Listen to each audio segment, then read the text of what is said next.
जंगल का जादुई पेड़ और लालची औरत का राज। एक छोटे से गांव में सीता नाम की गरीब लड़की अपने बूढ़े पिता के साथ रहती थी।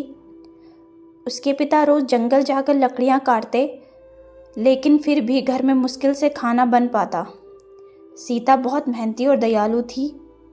एक दिन जंगल में लकड़ी इकट्ठा करते समय सीता थक गई।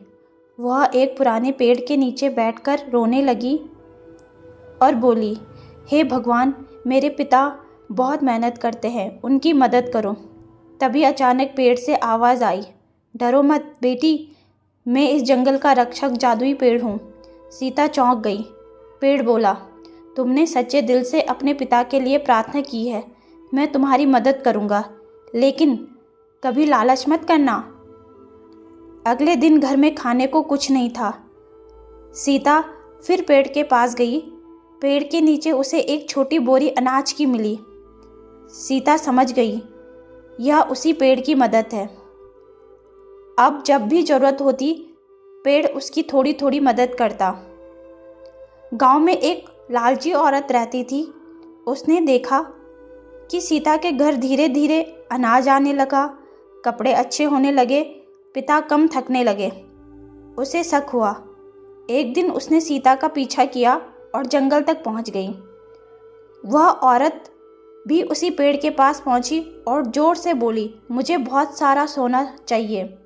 पेड़ बोला, मैं ज़रूरतमंदों की मदद करता हूँ, लालचियों की नहीं। लेकिन औरत नहीं मानी।